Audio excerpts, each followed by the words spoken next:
Welcome everybody to the last day of Careers Week 2026. We're already thinking about next year's. It's been just an absolute pleasure to have everybody joining us this week. Thank you for everybody who's been attending. I know I see several names on here who I've seen almost every single day. So thank you all for helping us make this a success. For those of you who are just joining for the first time, and maybe less familiar with Alma Me. Um, we started Alma Me 3 years ago, which seems like forever ago at this point. But Elena and I started this. We actually met on LinkedIn. So if you didn't get a chance to see her LinkedIn session, definitely check it out on the YouTube when we post it. But we started this coming at the same problem from different perspectives. So I was in the hiring space, had realized there was kind of this challenge as a hiring manager and seeing hiring teams really struggle with finding good talent. And as a PhD, Elena was coming at it from the perspective of PhDs being kind of this untapped pool of talent. And what we were seeing in the people we were talking to is that we were seeing PhDs applying for hundreds, some cases even thousands of positions, and never getting a single interview. And as somebody who has worked with PhDs throughout my career, I kind of understood what was being said behind closed doors. And so we really launched Alma Me to help open the curtain for people trying to get their job search so that they had the right information to focus on the right things to get better momentum. And so what we do now is we do something called the done for you job search, which is exactly what it sounds. We will create your positioning for you. We'll write your resume, your cover letter, your outreach materials, and then we'll actually go and execute your job search. So you can kind of think of us like a marketing agency for PhDs. So we build your marketing campaigns and then we help you execute it so that you have time and energy to focus on the things that really matter during the job search, which is skill building, which is networking, which is preparing for interviews, and not filling out endless applications. So, um, um, so what this does is we recognize that the job search is really rich and full of burnout. Being told you're overqualified, being told you're underqualified, squeezing your research or your search in around your research, your family, your life obligations. And momentum is important in the job search. It can feel like a second job. And so we take all of that kind of burden out of it. So again, you can stop wasting your nights and weekends filling out applications and start spending those things, building confidence and doing the things that matter to actually getting the job. And what we've seen through our programs is that people are getting 2 to 3 times more interviews than they would than PhDs who are running their own search. And we're seeing that on average, people are making 23% more than their targeted salaries. So there's some additional benefit to kind of having people on your side who knows what happens behind those doors. So if any of this sounds like something that you're interested in, if you're interested in learning more about our job search program, you can apply through our website. Currently, it's only available in the US, but we are considering adding other countries. So even if you're not in the US, go ahead and apply so that we have the data. We're very data focused as a company to show where people are interested in us taking it next. If you are a university or a career advisor within the university system and want to know more about what we do and how we do it and how it might benefit your students, you can reach out to us at hello@alma.me. And if you're an employer who wants to have kind of vetted, really high quality talent in your pipeline, you can reach out to us. We're working with over 50 PhDs right now in various STEM fields, everything from AI and machine learning to pharmaceutical research to decision science. So feel free to reach out. You can reach out to us at talent@alma.me. So, with that, I want to jump into the main topic of today. I'm really excited. We have four amazing panelists who we had the pleasure of of working with over the course of the past year. We've got Emery Richardson, Michael Remp, Emily Richard, and Sophia Parks here today, which I'm very excited to have you all. And before we jump into the kind of main panel, I'll give you each just like quick minute to introduce yourself and your background, and then we'll get going. And So choose maybe we can someone. start with yeah, Yeah. sorry, Sophia, and you can all come off mute. So feel free to come off mute. So Sophia, do you maybe want to kick us off? All right, sounds good. My name is Sophia Parks. I did my PhD at the University of California in Riverside. I graduated in 2021, so right after COVID, and I went on to do a postdoc at Stanford University, which I thought would open all of the doors for me. I was there for about 2 years and realized that a postdoc was really just another PhD all over again. So I had the fun idea of moving to Barcelona, Spain to do another postdoc, which was an eye-opening experience. I was there for about 1 year. And notably, I switched research topics every time I made a move. So there was a lot going on. I then decided that I wanted to do something else after I became a mom. I wanted more work-life balance, and I pretty much wanted to change fields entirely into project management, fully remote. So now that is my job for a health tech company. I work US remote. Yeah, that's me. Emily, you want to go next? Sure. Hi, everyone. I'm Emily. I have a background in cognitive and behavioral neuroscience. A lot of my research had focused on autism. And while I was doing that, I really fell in love with the quantitative methods between using MRI scans to look at big matrices of data, and then also from a like psychometric validation because autism is so little understood and the diagnostic process is so flawed. So I fell in love with data. Um, I knew pretty early that I was thinking about going the non-academia route, so I started getting that experience. And most recently, I was working at AG Associates. I was doing government contracting work on a massive um, project related to veteran suicide prevention. So I was the lead data scientist there. Happy to answer any questions to be more specific, but for the sake of brevity, I'll just finish with more recently, I've shifted into, I just onboarded this week in a new role in an HR tech company that's giving more contact with the tech side and product and SaaS. So very, very excited. But for today, I'll answer my questions as though I'm still at AG because that's what I know the most closely. Okay, great. And Michael. All right, my name is Michael Rempe. I earned my PhD in applied math, and I had only really considered a career in academia, to be honest. So I did, the kind of typical route. I was lucky enough to get a postdoc, and then I landed a tenure track position at a small liberal arts university. I was there for 10 years. I earned tenure, teaching math courses. I gave up tenure and moved to a different university in the same city that was more research focused. But with that, I also took on a soft money position. So I was just grant based. I was also a mathematician in a medical school, which is kind of cool for a while. Like, yeah, I have these fun collaborations and everything, but definitely not sustainable. So just about a year ago, started the job search and started with Alma Me in June. And in November, got an offer from Grainger. So I'm now what's the title? Advanced Analytical Analyst, something like that. The title's always weird, but basically a data scientist at Grainger. And I'm still in Spokane, Washington, but I work remotely. Great. And I think you just subtly touched on something that we always talk about, Michael, which is titles don't matter all that much in industry. Yeah, it's such a weird title. Yeah, you're right. um, Emery, what about you? Yeah.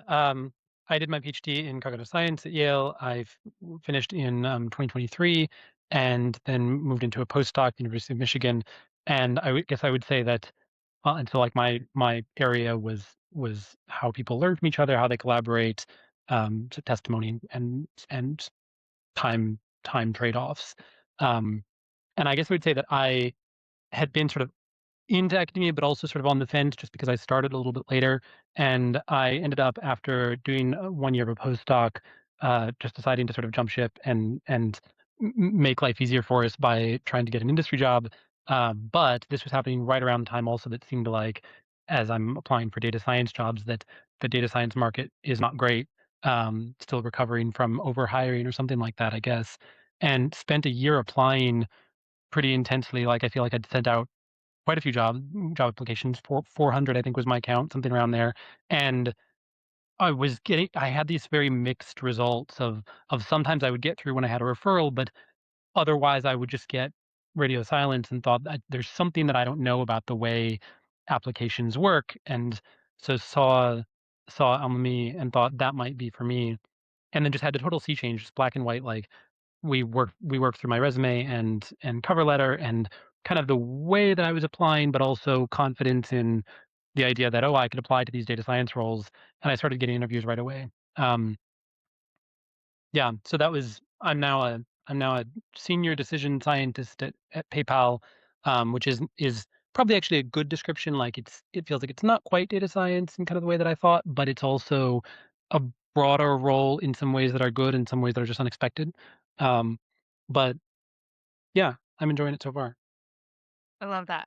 I love that. And like I love the confidence note. So many times we see the unlock with people when they flip the confidence switch, it just completely changes it. It's like one of those like mental models, which kind of takes me into the topic for today. And I did not set that up with Emery. So but thank you, Emery, for that great lead. Um, so today we want to really talk about kind of the mindset shift that you all had to go through in not only kind of going through your job search, but also now that you're in industry positions, the kind of mindset shift that you have to go through. So you're all kind of within that first 6 months to year of your transition. So I'm just going to lead with just a softball question. Um, be honest. What has been harder than you expected about having a career in industry?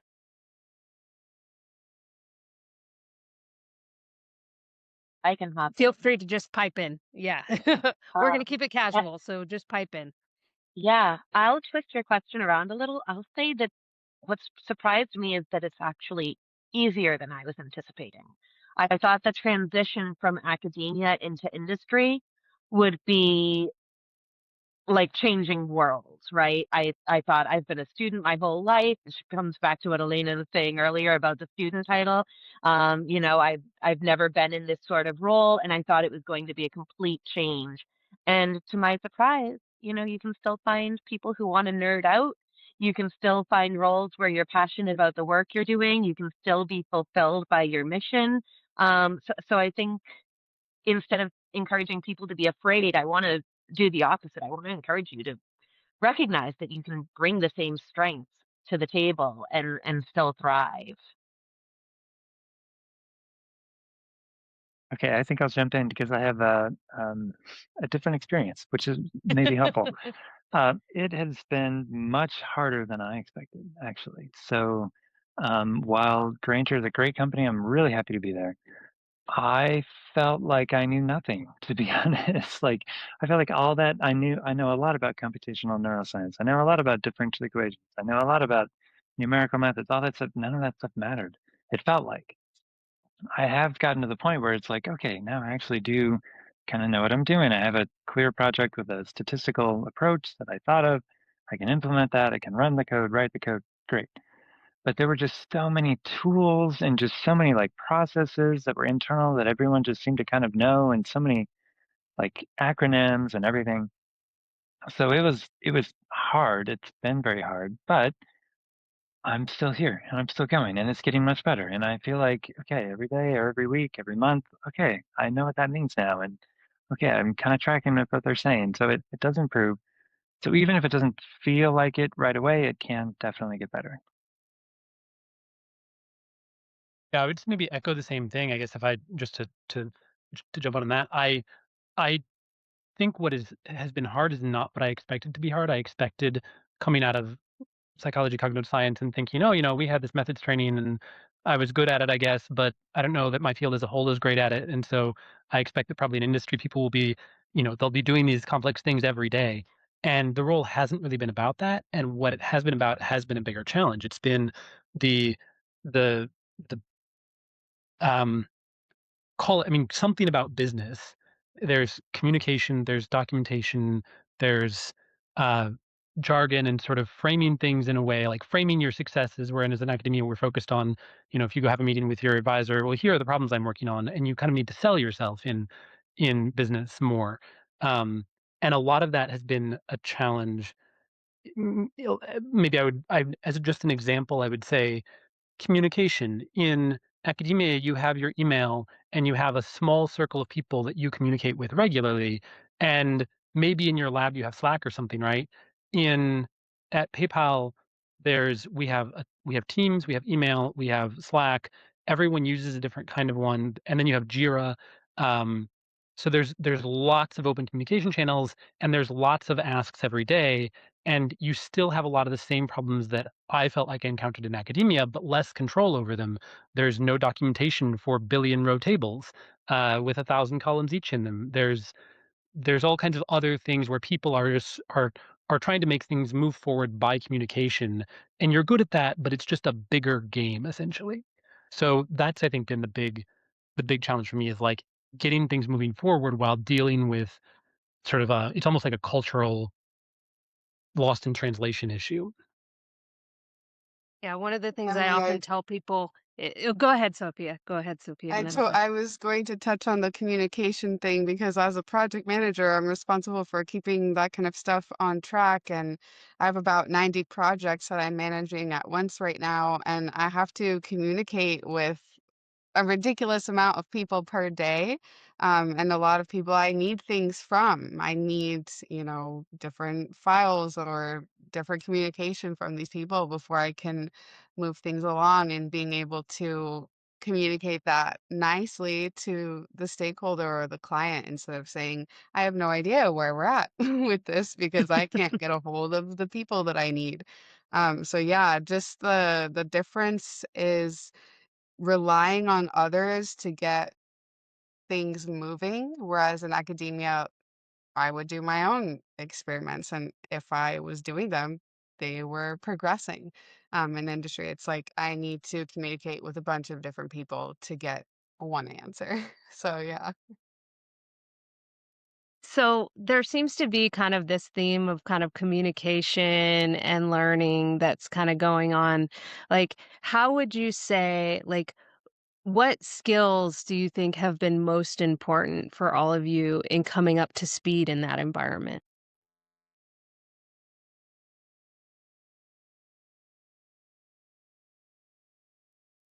I guess for me, I would almost say it's not a it's not a skill, but just sort of a comfort level. Um, like you want to communicate clearly, and you want to keep track, like maybe keeping track of things you can call a skill, right? Just sort of self organization and being organized enough and deliberately. I don't I feel like this is a term now, but like present, right? Like present in a conversation where you are a universal novice with regard to everything that you're doing. And so you don't know what the other people know. And so you don't know, should I push on this more because they're not actually giving me a clear answer versus this answer is something that is unclear because they themselves don't know. Like what should I go look up in somewhere else or ask somebody on my team? Am I asking the right person? And kind of managing all of that at once and being sufficiently organized about it in the context of having, 5 different or 15 different Slack channels and 15 different private Teams chats plus email plus Jira, like that sort of organization and presence of mind in just the way that you organize communication to get what you need, because nothing can move until you've gotten clarity on something and you're not the one who has the information and it's not documented anywhere. So like that kind of thing, it's almost not a skill, it's just sort of presence of mind. Yeah, staying really in the moment. So, Michael, I see you nodding. Yeah, I think along with that, I've just really felt the pace being different. So, if I'm in a meeting and people are using acronyms that I don't know, I'm the new person. So like you, I might think, oh, I should go find some documentation on this. And I was trying to just like quickly, maybe even just like put in the chat, this acronym question mark or something, or can someone just tell me what this means? And people were always happy to chime in, like, oh yeah, that's this. Oh yeah, that's this. But yeah, I agree. It doesn't necessarily feel like a skill as much as a orientation. Hmm. I think something I'll add, and it probably overlaps to some extent, but it helped me once I realized what I was doing. And that's think in terms of systems instead of in terms of individual responsibilities or tasks. One thing that can be a real challenge shifting into industry is doing something well sometimes means not doing it perfectly because efficiency is part of the calculation now. Being able to let yourself move forward with a minimum viable product instead of something that you've had time to perfect and run past 8 advisors and whatever else. So when you start thinking in terms of the system, is the system working?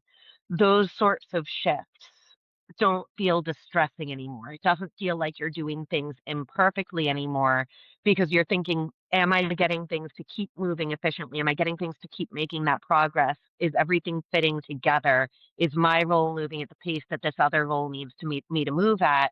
And at that point, saying, yeah, this doesn't need to be a complex analysis. We just need a rough estimate can become okay. It can actually feel equally good because now you're also proud that you got it turned around right when the person needed you to, or right when the customer was hoping for it.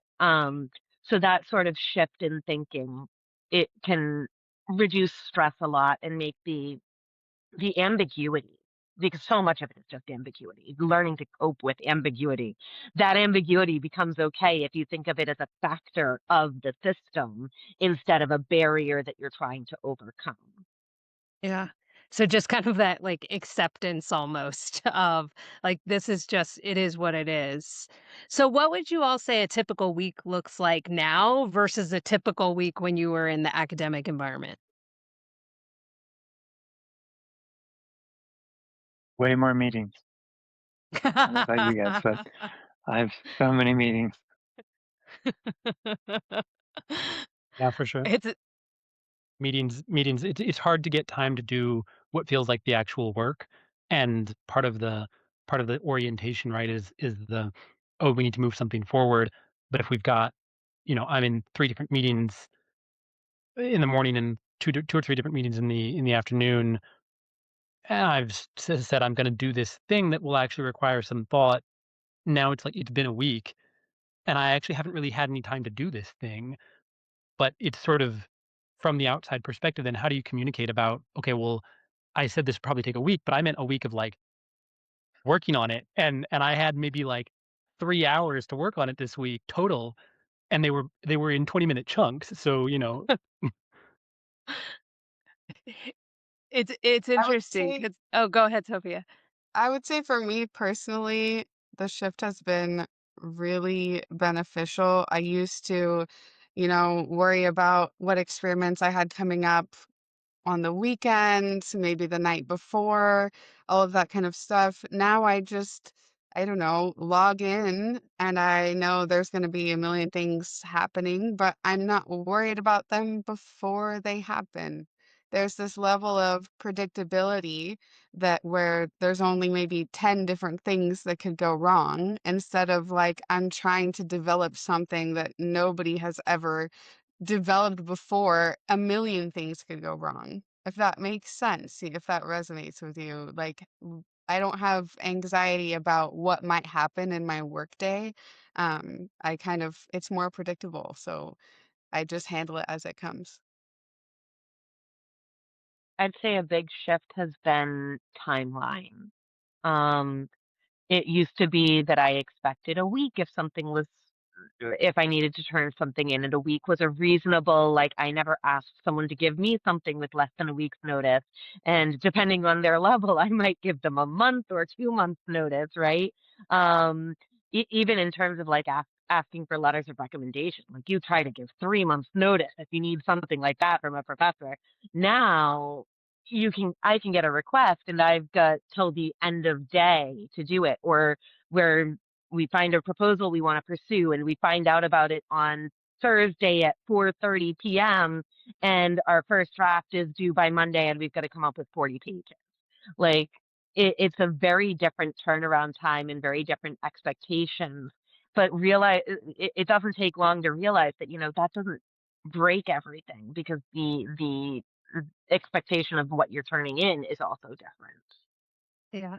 So I'm glad that you hit on the speed dimension because one of the things that I think people coming from academia run into in the job search is that hiring teams are afraid to hire them because of the speed. And I think that the interpretation of speed when you're outside of industry is different sometimes than the interpretation of speed once you're in industry.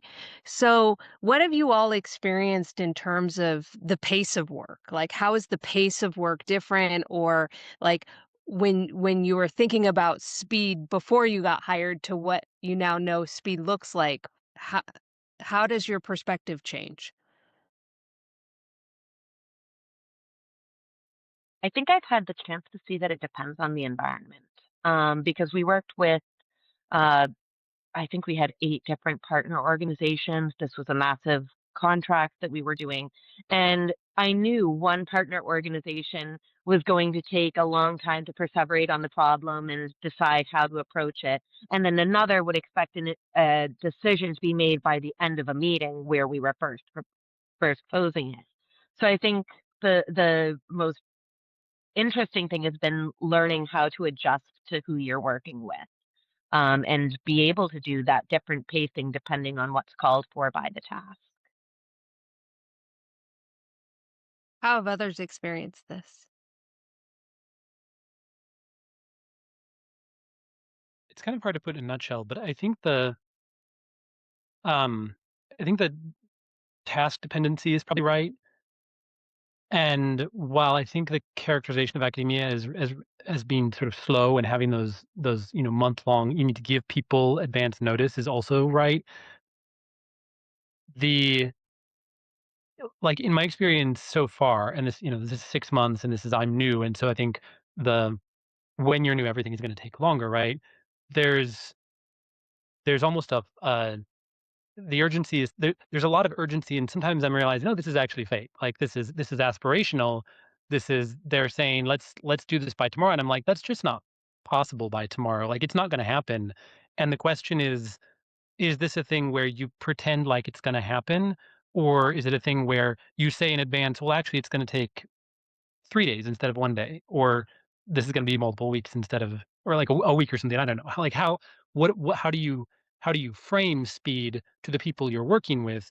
Because the there's strategy, there's political strategy as well of like who is the team, who is the bottleneck, and what are we actually delivering? Kind of like with Emily, I think you just said that sometimes when you realize, oh, they're asking for something by Monday when you just learned about it at 4:30 on Friday, that just actually means that they don't actually expect what you expect. Like you're actually delivering something much smaller. So when are you doing that? And when are you doing like, oh, we're gonna do the first draft that we know is gonna be wrong, but um it's a bone to the person who needs it, sure, here we're gonna have it, and then it doesn't happen, and it's okay. It's so it, that aspect has been odd, and I don't have a solution to that yet, but it feels like it's definitely there. Yeah. Sophia, And as a speaking, project manager, you've gotta have a perspective on this.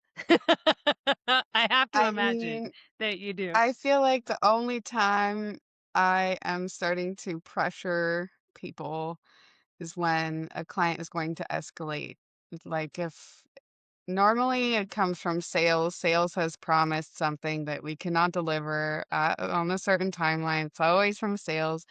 And then the client will come to me, the project manager, and say, "Hey, we expected this by this and this time because, sales said that, and this is why we purchased it."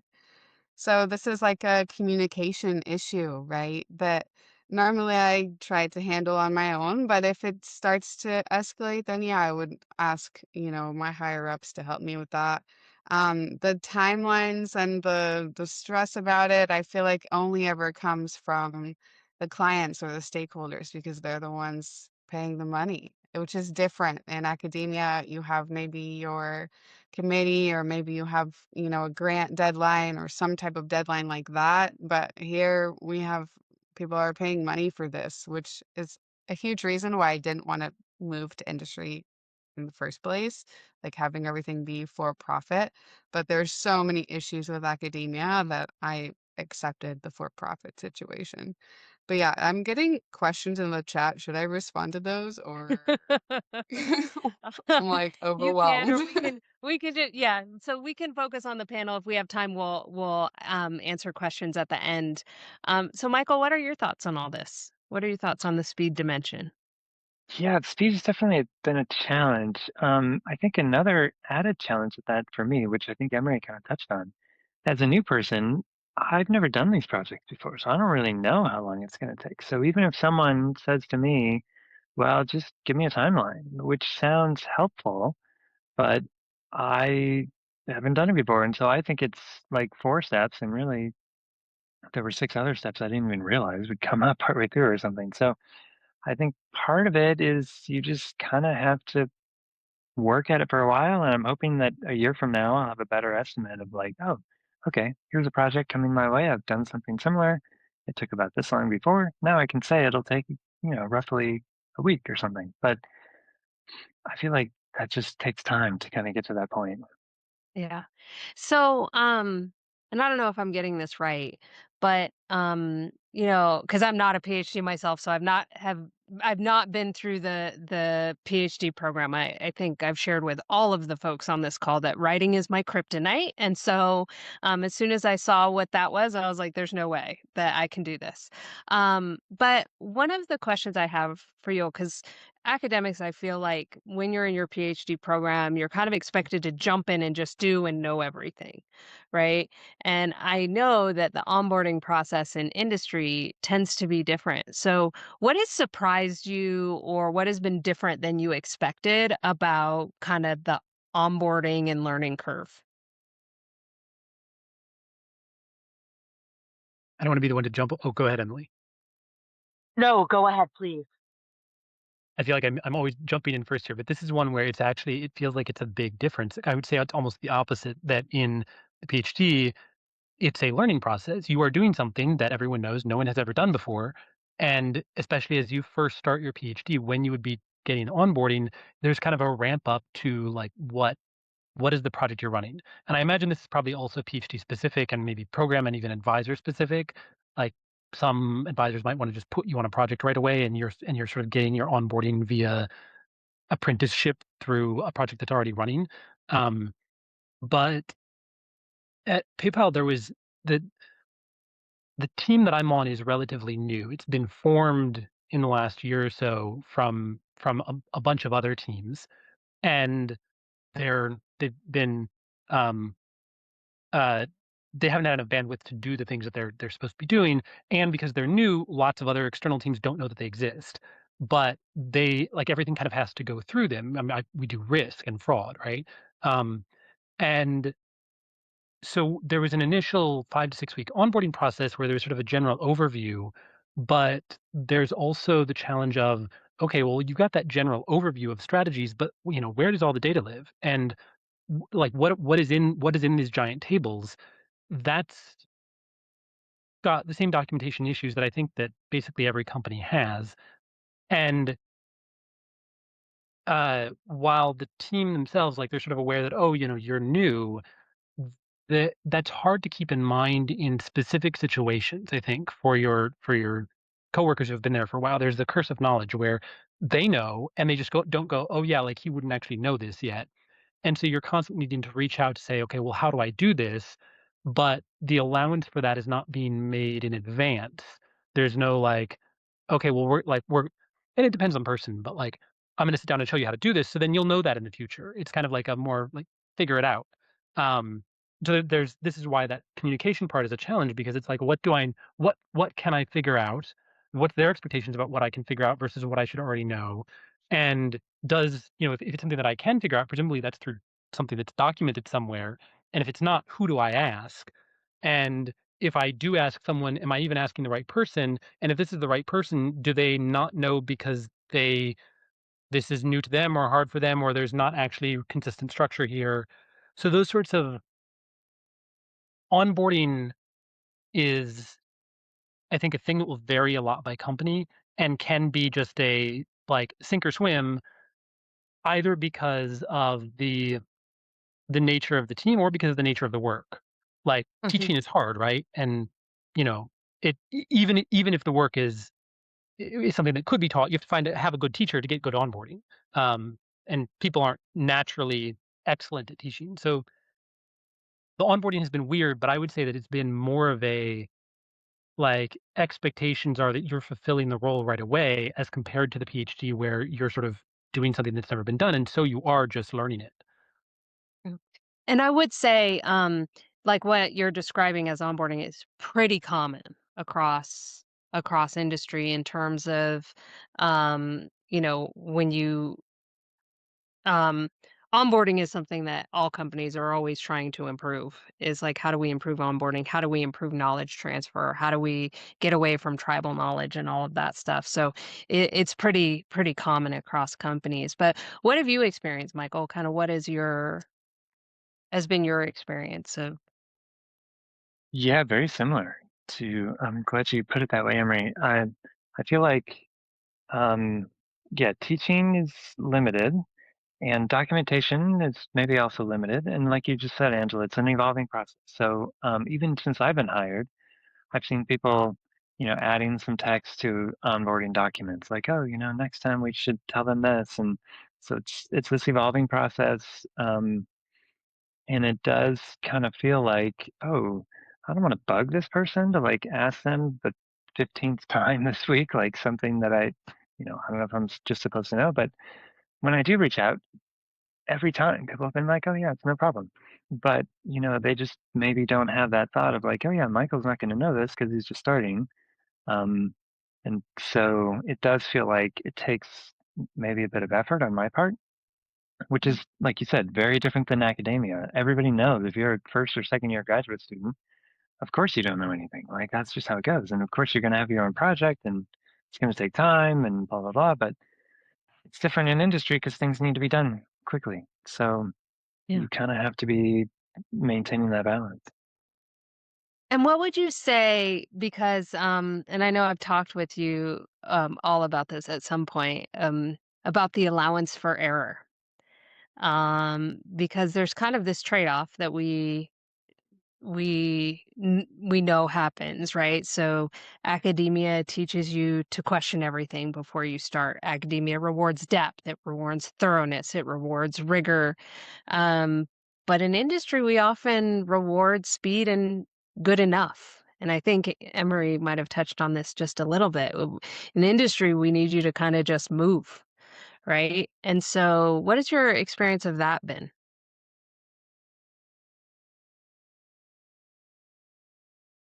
Yeah, I mean, I would say Or- that's an issue for sure. Uh, it's hard to say where the problem is. Is it in the academic entering the business world, or is it in the business world itself? That like, do I have the attitude of, oh, I need to be more complete here, and so I'm being slower, um, or because there's a push for speed, but there's also a push for accuracy. Like if you're reporting numbers to an external team, they want those numbers to be accurate because, in a sense, this is the politics of like reputation.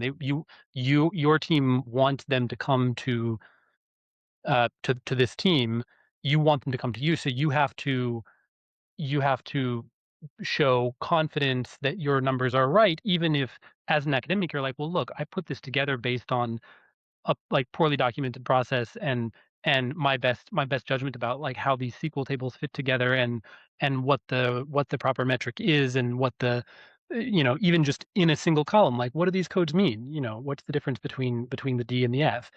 Um, and so you then are reporting something, and then you maybe if you discover afterwards that that's not right, you're like, well, yeah, I didn't do the kind of diligence that I would have done, but I was being pushed to do it quickly.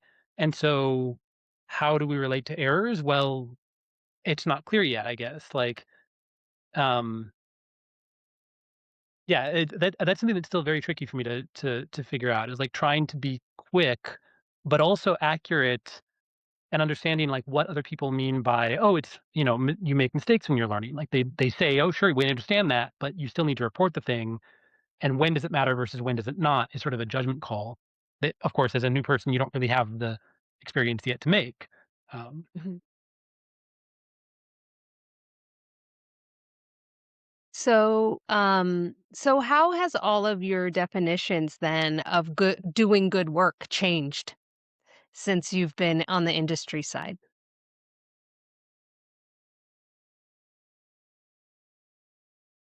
I'll jump in with just a little bit here.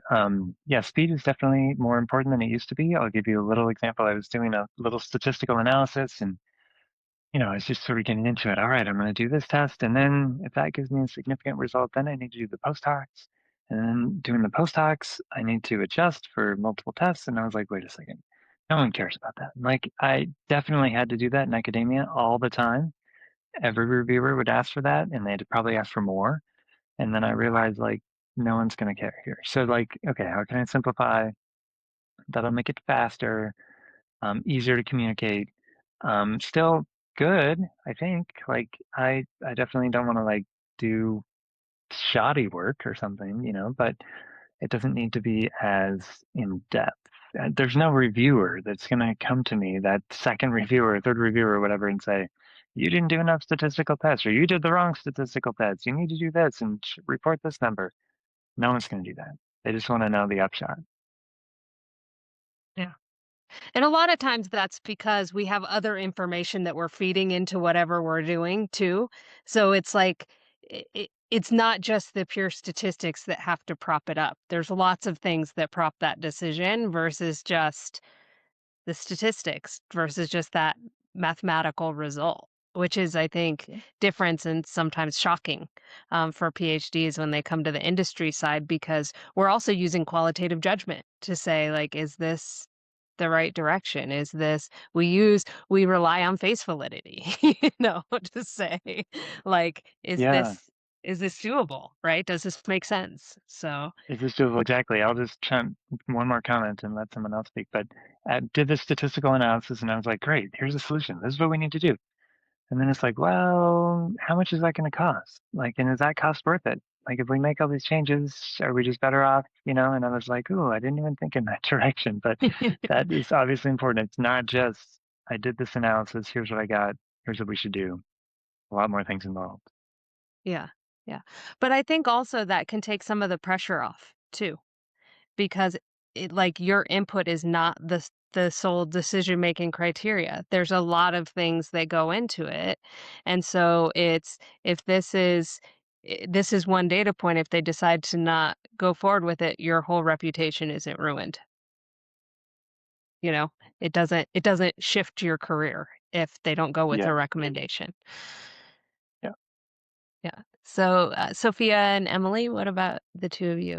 What has changed about your definition of good work since you've crossed over?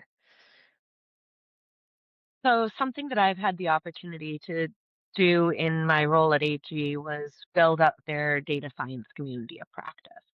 And in doing that, I got to see what aspects of statistics people still remembered and what they kind of hadn't done in a decade. So I did a weekly lesson where I refreshed people's memory on stuff they may not have touched in a while. And that really redefined for me what expectations I saw because I was able to see these brilliant people who had accomplished so much, who couldn't off the top of their heads define sum of squares, for example. And that's totally normal and totally reasonable, right? But because that just wasn't an aspect, they didn't need the theory anymore. They needed to know how to do it. So I think that my definition of doing things well has shifted away from like I still think it's important to know the underlying theory. Don't misunderstand. I think that's one of the things that sets me apart in my role is that I know those things and can still explain them and it's but it's a more niche role. It's not the only way to succeed. So I've started recognizing more value in um how to put it, more value in what you can do with what you know and less value in what you actually know. So I think that would be my suggestion is don't think so much about like can you list what classes you've taken or what grades you got. Think more about where have you had a chance to implement it. And that might not be in a career role. It might be that you're talking in your resume about something where you help someone with a project. For one of their classes, but that project happened to turn into a publication. And you were the one who suggested that they do this sampling instead of that sampling, and that changed the number of participants they could get.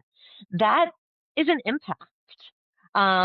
So sometimes it's less about the complexity and more about what people were able to do with it, is what I'm Mm, trying to. yeah. What about you, Sophia? How has your definition of good work changed?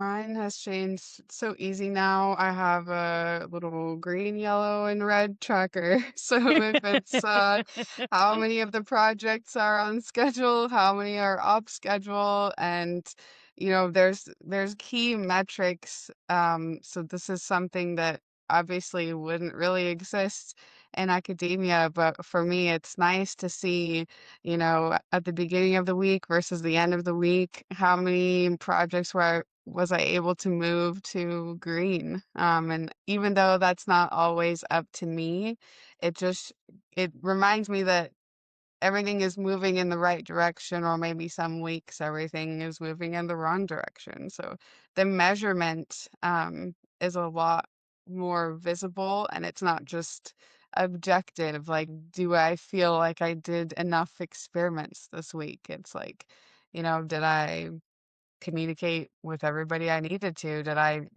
work on the projects that were, you know, falling off track? So, yeah, it's a lot more subjective.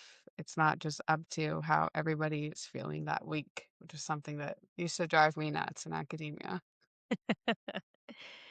And so for all of you, because I do want to leave some time for audience questions. Um, but what has surprised you most about yourself since making the move into industry?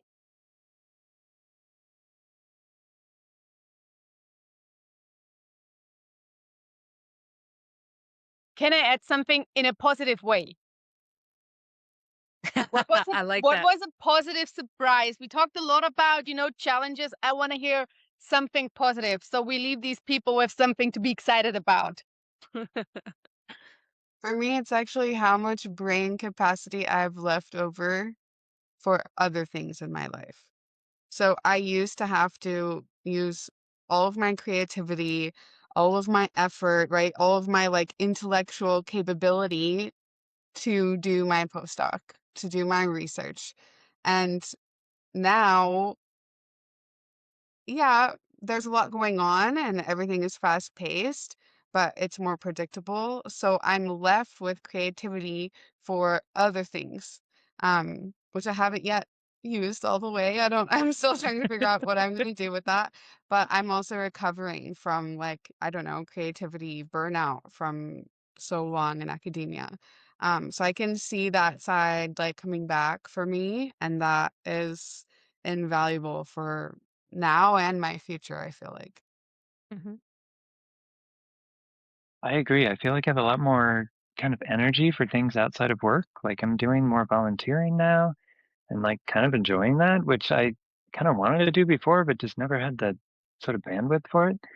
And I feel like part of it for me, I've realized that in academia, like I was talking about the sort of different levels, and I think that was taking up a lot of headspace for me. Like I was always thinking about that next grant, always what about that next paper, and Yeah, in industry, we have a lot of projects we're working on, but you do that project and then it's done, and then you move on to something else. And I'm not worried about a year from now, what sort of grant am I going to write to, keep my salary going or whatever. It's just I feel a little bit more in the moment of this is what I need to do this week. This is what I'm doing, next week. And a year from now, it'll be different, and who knows?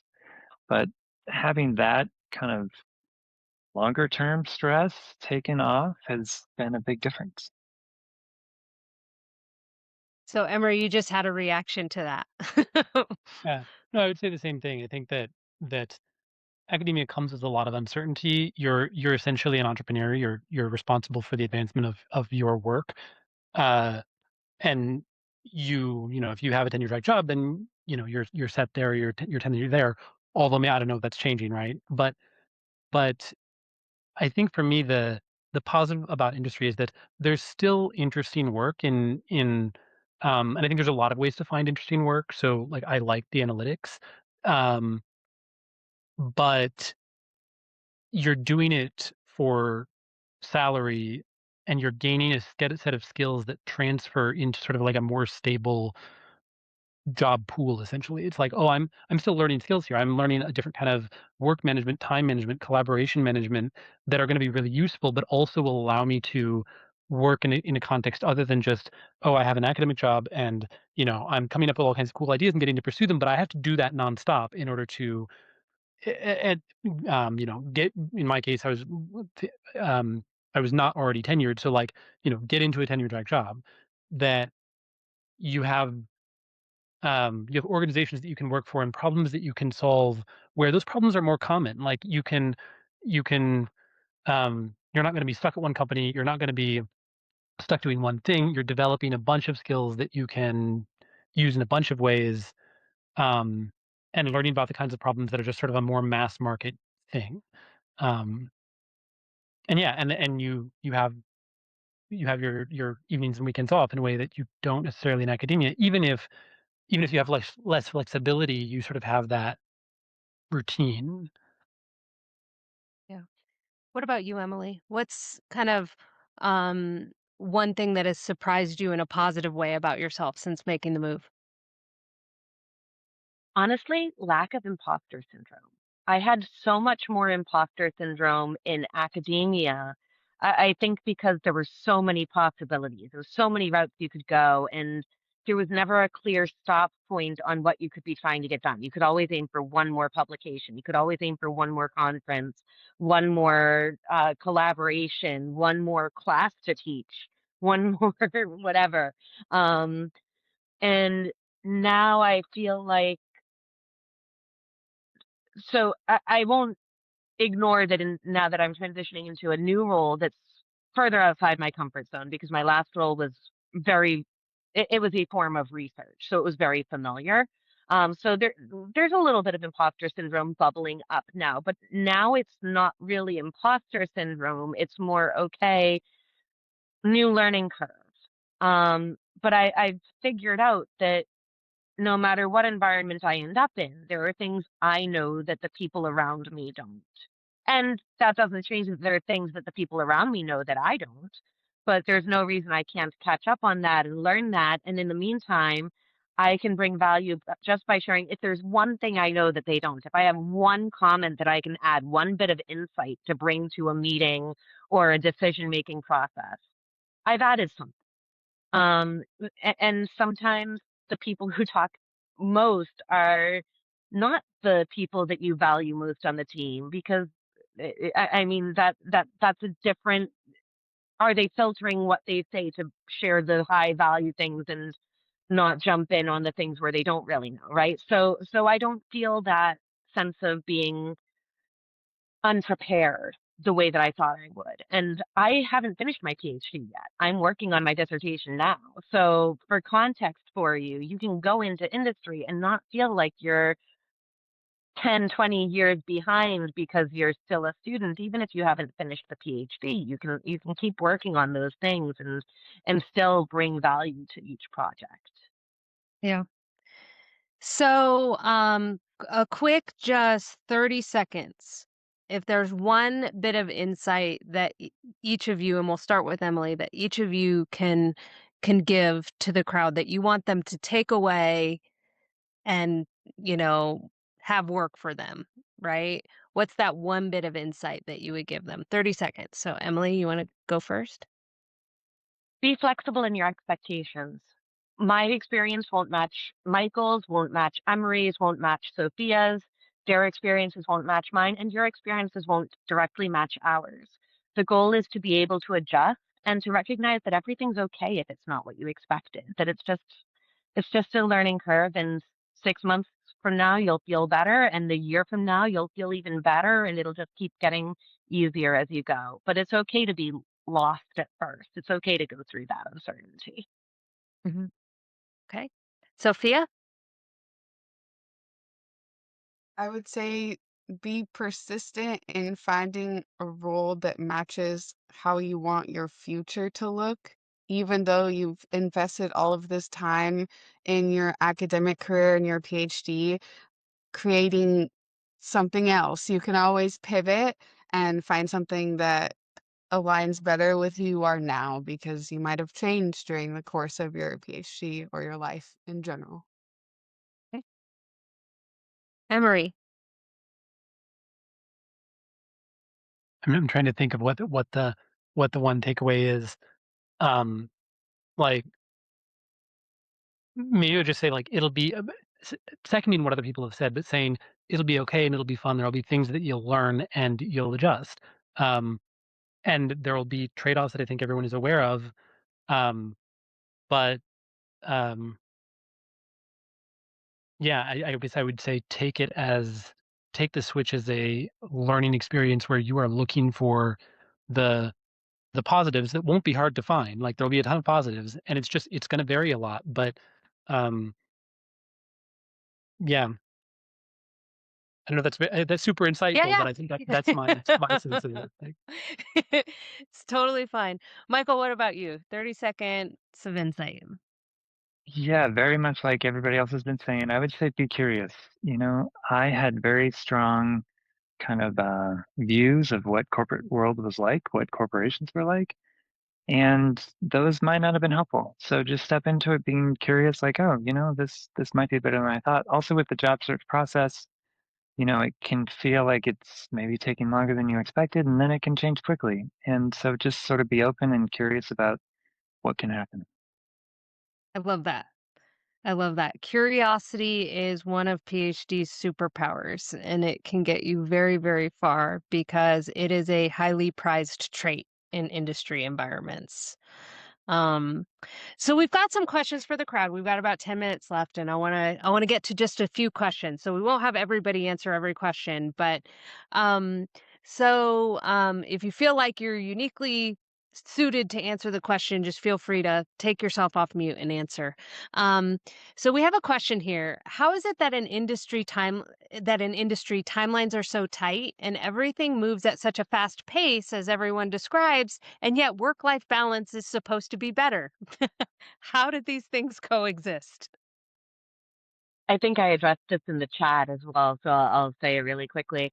The team size is different, and the deliverable is different. You're often given a very specific part of a project instead of being responsible for deciding what the research is, what the methods will be, how you'll analyze it, where you'll get the data. You don't have to do all of it alone.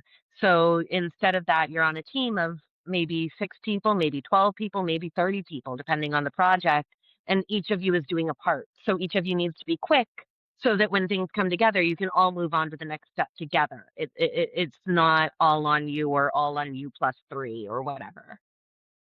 Okay. So bigger team Can I size. Yeah, go ahead. figured, can I just add in one more thing? I totally agree with all that. Also, for me anyway, like no one's texting me or emailing me on weekends or evenings. Like my coworkers also, they work super hard during the day, like amazingly productive. And when the day's done, like they're not thinking about work. So that also for me creates a little more headspace and relaxation on the weekends and evenings. We've got some nods going on from Sophia and Emery. Anything either of you want to add to that? I just totally resonate with, like, it's not all on you to figure out whatever it is to figure out. There are at least, I don't know, 5 plus people working on it that have the same level of expertise and everything that they are responsible for. So it's like, think of you're all doing a jigsaw puzzle, but you're all working on separate sections, and then at the end of the timeline, you can put each piece seamlessly together. So, yeah. Yeah. Headspace, I guess, not to take more time. Headspace, I think makes sense. Yep. So this is an interesting one. Is there anything from academia that you find yourself missing now that you're in industry? Mentoring students. Mm. A little bit total control of her schedule. Like my wife is an academic, and so she has summers, off in the sense, right? Like she has no teaching, so that gives her flexibility that I don't have. And then the second one, weirdly, is a thing that it had not occurred to me. Control over your own computing environment. Um, it's kind of annoying to have to use tools that you're like, this is a new tool set for me. I don't have it set up in the way that I want, and I can't just install a package if I want it because I know this package is better, but we have to use this one because that's the one that's approved in the environment. And setting up workflows that work for you is then, a new kind of challenge. Mhm. There's some more I red did like tape having for access sure. to Go ahead, Emily. I was just gonna say, I did like having access to structured courses because I like learning. That is now learning is a little bit more self-guided or with a team, the data science community of practice I've done was an example of that. But I was the teacher there. I didn't have someone teaching me. So that's what I miss most. But that's about it. So we've got another question in here, and I think this is more related to your journeys kind of in the job search process. So, how does one land the first interview? The resume states a lot. Will one be able to walk the talk once we land the dream job? Uh, Outreach. Focus less on doing the resume itself and more on reaching out to hiring managers and very specifically, um, A, if you can be emailing instead of using LinkedIn, they probably get a billion things on LinkedIn. But B, make sure that your message isn't "I want this job." It's "Here's what I think I could bring." Make it personal. Make it what you like about the company. Just put that extra effort in so they know that you're not just applying to every job that you can find. You chose them intentionally. That makes a really, really big difference. And then call on Alma Me for help if you have the option, because I wasn't seriously, actually that's the biggest difference. That I wasn't soliciting a plug actually, but thank you, Emily. it had to be said. I know not everyone has that option, but I mean, I ended up at 40% more salary than what I was targeting when I started with Alma Me, and I was going down in my standards when I joined them, and just that shift in how to frame myself was a game changer. So, yeah. I would What actually about it? say, oh, sorry. Go ahead, Emery. Uh, Also similarly, sort of plugging on me, something that I didn't. That was just one of the big things that Angela helped with was that I went into interviews confused by the like, oh, I need to explain myself in 30 seconds to somebody that I know doesn't know anything that I know. That's just not the game. I can't remember exactly how Angela put it, but like essentially, if they're interviewing you, they already think that you're qualified. The goal is to make them like you, and that just makes things so much easier to think I'm just having a conversation, and oh, I need to give some breathing room to the conversation and not immediately jump in and over explain because that will screw up dynamics. And comfort additionally within being told like, yeah, I've looked at your resume, I've hired hundreds of people, and you're qualified. It's fine like that part of the interview is a thing that I think comes naturally to some people in academia. Like if you're just sort of more of a there's a certain kind of people person, but for some people it can be hard. For me, it was something that it needed to be said to me, and I was like, oh yeah, I'm overdoing it because something hadn't yet clicked about the the purpose of the interview. Yeah, I would say like the cultural fit is the most important. Like you already have a PhD, you can learn how to do anything. But you can't really change who you are and how you interact with people. And since everything is so collaborative, it's important that you get along with your team, and that your team gets along with you, which I feel like is what they are assessing when you go for your interview.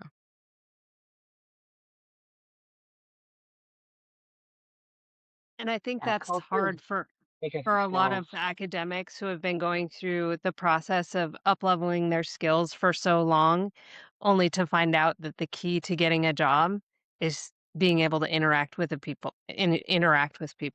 And we get a lot of pushback on this, and I know I've had conversations with multiple of you on this call when we first started the coaching process of like, that doesn't make sense. Like, that doesn't make sense to me. Why is it like that? But I think as we've heard on this call, now that you all are seeing how much time you're spending in meetings, that's why we want to like people. Um, so, If um, I can Mike, quickly say okay. something before people get scared, though, that doesn't mean you can't be neurodivergent and succeed in job interviews. I'm neurodivergent. Many people on my teams have been neurodivergent. That is okay. You don't need to be the perfect socializer. You just need to be able to show that you're someone who they'll be able to work with. And every company, that culture is different. So don't be afraid if social is scary for you. Just let yourself be you, and you'll find the company where you fit. Mhm. So last but not least, Michael. Um, Oh, I was going to say, in terms of the job search and application process, of course, Amami was like definitely instrumental. But I also, something that was helpful for me in terms of framing it kind of mentally was I had to kind of think of it as a game. And I maybe didn't agree with the rules of the game. And there were days I thought the game was maybe kind of stupid, but it is a game and you have to kind of play the game. And like Emery, I think was kind of alluding to, I would launch into these long answers that I thought were super interesting and I would want to hear about on the other side, but that's not how the game works. That's not what they want. That's not what helps you kind of score points or whatever you want to call it in the game and sort of move forward. So that helped me a little bit to sort of take a step back from it and make it less about, um, am I doing this right or not? But just or do I agree with how this is going or not? I think it's maybe stupid how they judge on this and not that or whatever, but that's not helpful. Just it's a game. I need to learn how to play. I love that. That's a phenomenal note to end on. It's the game that you have to learn how to play. So with that, I want to thank all of you for taking the time out of your days to share your story, to share kind of what you've going through, to be vulnerable in some cases with what you've gone through.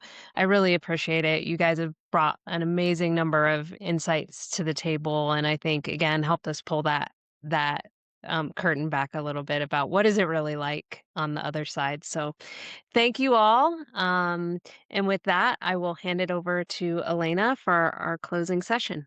Before you all leave in the panel, I think we should redo this in a year's time. Next Careers Week 2.0. I would love to hear how a year from now you may tell different stories. So that would be so interesting. So I'm going to let you know, but know that I'm going to reach out about Careers Week 2.0 to hear how this 1 year in between, yeah, how you guys have developed, evolved, how maybe some answers would be different.